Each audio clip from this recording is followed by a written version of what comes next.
I, was born in New York City in 1970. In 1977, my family and I moved to Miami, Florida.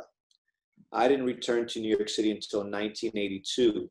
And so in 1982, when I returned, I landed in Williamsburg, Brooklyn. And Williamsburg, Brooklyn at the time was covered in graffiti. It was a neighborhood that was poor and working class. There were lots of abandoned buildings, and those abandoned buildings were covered in graffiti. And so on my walk to school, I would see it every day. And I distinctly remember one day uh, where I really questioned it, and I really started to look at it and try to figure out what it said on the walls and what it was doing there and why. And I didn't really understand it. And that was in 1982.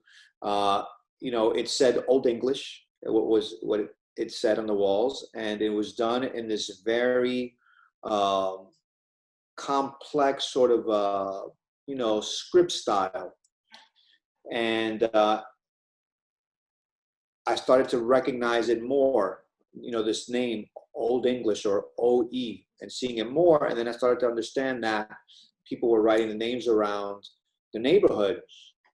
Right around the same time, I started noticing bigger versions of that with lots of colors, murals that were done by graffiti artists, again, in my neighborhood. And they were all the same name, Atom, ATOM, over and over and again, all different styles with different cartoons.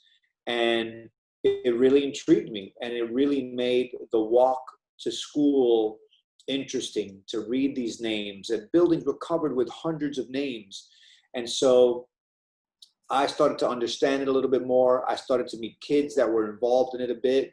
By the time I got to high school in 1984, I started riding the subways in New York City, and the subways were covered in names on the inside and on the outside. And it was as if I was taking a museum to school and covered in names. And in high school, I met serious graffiti artists that explained to me what was going on. And I fell in love with it and began to do it myself. First, photographing it, because I understood that it was temporary, and I wouldn't see the same train twice. The same work of art, I would see it one day and then it would disappear and I'd probably never see it again. And so I grabbed my parents' little 110 camera and started taking photos of it so that I could have photos of the things that I was seeing that were disappearing, whether it was walls or trains. And I met other kids that were into doing that, and we would go out and take photos together. And eventually, I just wanted to paint it myself.